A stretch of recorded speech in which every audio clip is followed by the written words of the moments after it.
something a lot of fans are finally starting to notice. It's a situation where the very industry that brings us our favorite games seems to be manipulating perceptions. Just a few days ago, I released a video discussing the troubling possibility that EA and BioWare might be engaging in access journalism, specifically how a certain critic was denied a review code. Well, the recent developments have only confirmed that. Now imagine you're a die-hard fan of a franchise. You've been with it since the beginning, and you love it for what it's always been. A unique story, engaging mechanics, and the nostalgic familiarity. But then a new title comes out, and it feels different. Not just in gameplay or graphics, but in a way that makes you question what happened behind the scenes. For Dragon Age, the Veilguard, that's exactly what's going on. Reviews are pouring in, calling it a return to form, a phrase that on the surface might sound encouraging, but when you see nearly every review saying the same thing, you have to wonder, is this consensus or is it coordinated? Multiple reviewers are using this exact phrase, a triumphant return to form, across multiple outlets. Checkpoint Gaming says Dragon Age, the Veilguard is a triumphant return to form for one of gaming's most loved developers.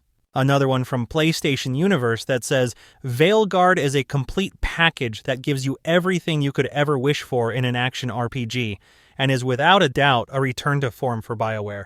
And another exact phrase from Digital Trends and others.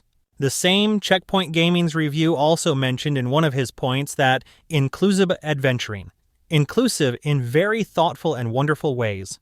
Dragon Age is testament to diversity and inclusivity. I mean, the representation is so abundant that it magically elevates the score to perfection. And how about that, professional reviewer who just had to slip in that he's gay? Because that's super relevant, right? And interestingly, the game's narrative director, John Epler, even mentioned on X that he hoped reviewers would use that exact phrase in their feedback. He says, "So 5 years ago, when I first rejoined the project as narrative director after a hiatus on Anthem, I was asked my goals for the project. And one of the ones I put was, I want to see the phrase, a triumphant return to form for BioWare, in at least one review. Excited to finally mark that goal done." Well, they really don't know the word subtly, don't they? They made it so clear they were given a script to follow. What's more troubling is who's been selected to review the game. According to several YouTubers and insiders, it seems BioWare and EA have been prioritizing early access for specific reviewers who align with certain ideological perspectives. The allegation is that they have chosen those who fit into particular identity categories or share similar political views, assuming this would lead to more favorable coverage. This selective code distribution leaves reviewers who might criticize the game's direction completely out of the loop. And that doesn't just influence reviews, it's a calculated move to shape public perception. This is where astroturfing comes into play. For those unfamiliar with the term, astroturfing is when a company creates an illusion of grassroots support by manipulating who gets to voice their opinion. In this case, astroturfing is being used to make the Veilguard look universally praised across the board. If only reviewers with favorable views are given access, what's left are echo chambers rather than honest critiques. It's coordinated propaganda disguised as consensus. But there's more. A massive part of the problem is the consolidation of media ownership. Just look at Ziff Davis Media, a conglomerate that owns major gaming sites like Eurogamer, IGN, PC Mag, and even VG247. When these outlets start echoing the same phrases and promoting identical perspectives, you begin to see how control over perception is centralized. Now let's dive into core issues of the game. The reasons why these corporations are working hard to drown Dragon Age with positive reviews is to hide the general public from these core issues. We're talking awkward dialogue, forced political messaging, and some seriously questionable voice acting. So let's kick things off with the dialogue because, wow, it's awkward. Here's one of the standout exchanges that people keep talking about.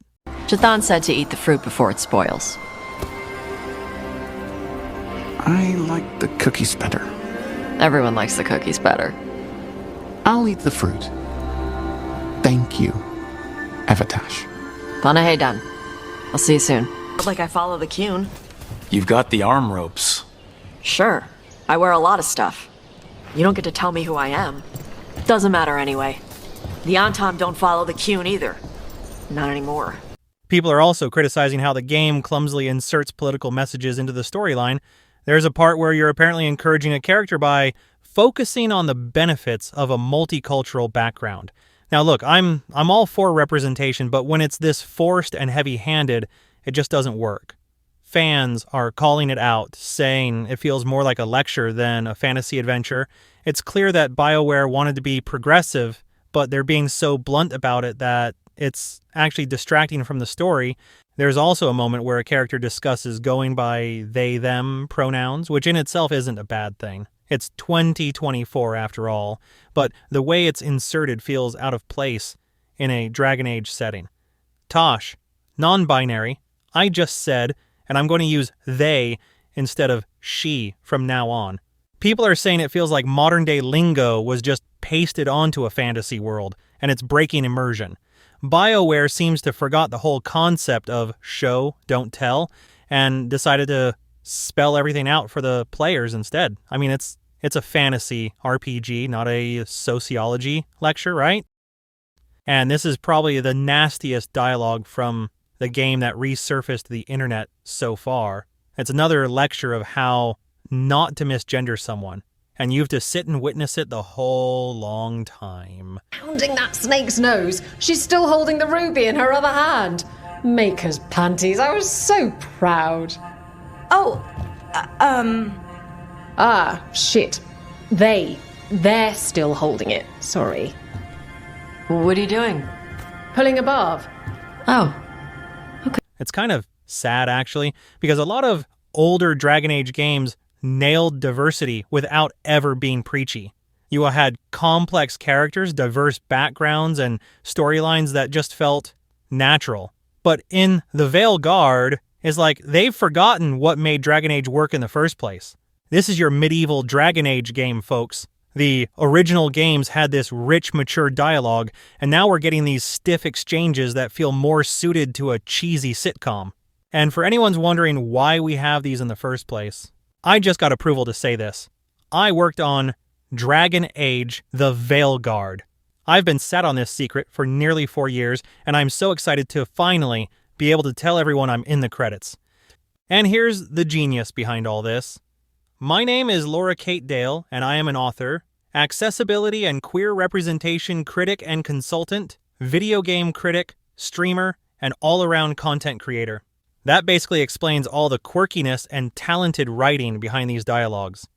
BioWare just isn't what it used to be.